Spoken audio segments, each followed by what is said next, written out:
اللہ جل شانہ کی رحمتیں اور برکتیں اور عنایتیں اور مہربانیاں ہم پر بے شمار اور بے حساب ہیں۔ ان نعمتوں میں سے ایک نعمت سردیوں میں راتوں کا لمبا ہونا اور دنوں کا چھوٹا ہونا ہے۔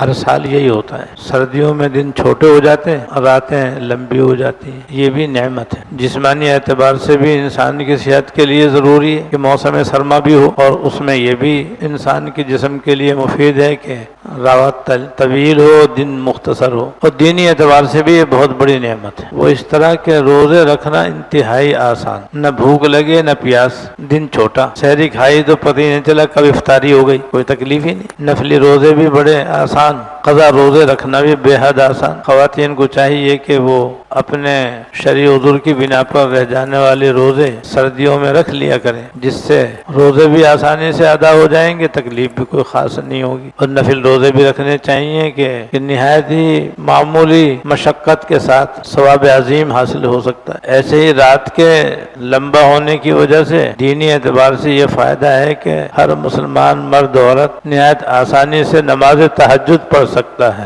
اگرچہ نماز تہجد عشاء کی نماز کے بعد بھی پڑھ سکتے ہیں، یعنی عشاء کی 2 سنتوں کے بعد، 3 وتر سے پہلے اور 3 وتر کے بعد بھی کم سے کم 4 رکعتیں یا 6 رکعتیں یا 8 رکعتیں، جتنی بھی توفیق ہو جائز ہے۔ افضل یہ ہے کہ رات کے آخری تہائی حصے میں آدمی تہجد پڑھے، یہ افضل ہے۔ تو گرمیوں میں اس افضل پر عمل کرنا ذرا مشکل ہوتا ہے۔ جو لوگ تہجد پڑھنے کے سارے سال عادی ہوتے ہیں، اللہ تعالی ہمیں بھی یہ دولت نصیب فرمائے، ان کے لیے تو گرمی ہو یا سردی، برسات ہو یا بہار، ان کے لیے تو رات کے آخری حصے میں اٹھنا تہجد پڑھنا کوئی مشکل نہیں ہے۔ لیکن جو لوگ رات کے آخری تہائی حصے میں اٹھ کر تہجد پڑھنے کے پابند نہیں ہوتے اور عادی نہیں ہوتے، ان کے لیے گرمیوں میں رات کو اٹھنا مشکل ہوتا ہے، کیونکہ راتیں چھوٹی ہوتی ہیں، دیر سے سونا ہوتا ہے، تو اخیر شب میں اٹھنا مشکل ہوتا ہے۔ لیکن سردیوں میں آسان ہو جاتا ہے۔ راتیں اتنی لمبی ہیں کہ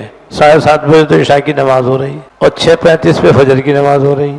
اتنی لمبی رات، 5:30 بجے بھی آدمی اٹھ جائے تو تہجد کا اس کو آرام سے پڑھنے کا موقع مل سکتا ہے۔ یہ نعمت ہے اللہ تعالیٰ کی۔ وہ چاہتے ہیں کہ اسی طرح ہمارے بندے جو ہیں آخرت کی ساری نعمتیں حاصل کر لیں، گرمیوں کی نعمتیں بھی حاصل کر لیں، سردیوں کی نعمتیں بھی حاصل کر لیں، گرمیوں کی فضیلتیں بھی حاصل کر لیں، سردیوں کی فضیلتیں بھی حاصل کر لیں۔ تو آج کل یہ دن میں روزہ رکھنا، رات میں تہجد پڑھنا، اللہ پاک نے اپنی رحمت سے بے حد آسان فرما دیا ہے۔ جب آسان کر دیا ہے تو بس ہمیں اس سے فائدہ اٹھانا چاہیے اور رات کو جلدی سونے کا اہتمام کرنا چاہیے۔ ہمارے اندر جو بہت بڑی خرابی ہے اور بہت بڑا عیب ہے، اور یہ ایک منحوس فیشن ہے کہ گرمی کی راتیں ہوں یا سردی کی راتیں، ہمارے یہاں دیر سے سونے کا معمول ہے اور دیر سے سونے کا رواج ہے۔ یہ برا رواج ہے، اس کو ختم کرنا چاہیے۔ ہمارے دین میں تو یہ حکم ہے کہ عشاء کے بعد سو جاؤ تاکہ تہجد میں اٹھ سکو اور رات میں اٹھ کر کے اللہ تعالیٰ کی یاد کر سکو، دعائیں مانگ سکو، اور دیر تک سونے کی نحوست سے بھی بچنا نصیب ہوگا۔ اب ایک حدیث سنو، رضی اللہ تعالیٰ عنہ سے مروی ہے کہ رسول اللہ صلی اللہ علیہ وسلم نے فرمایا کہ شیطان ہر انسان کی گدی پر رات کو 3 گرے لگاتا ہے۔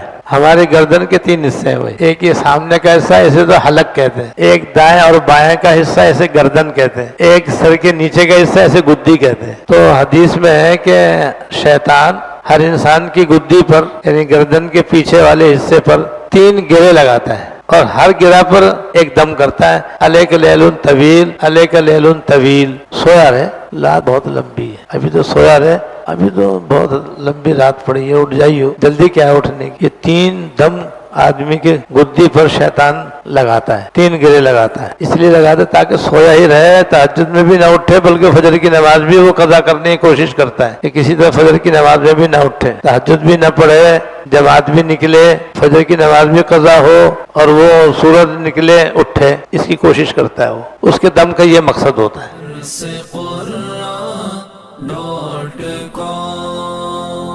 www.dasquran.com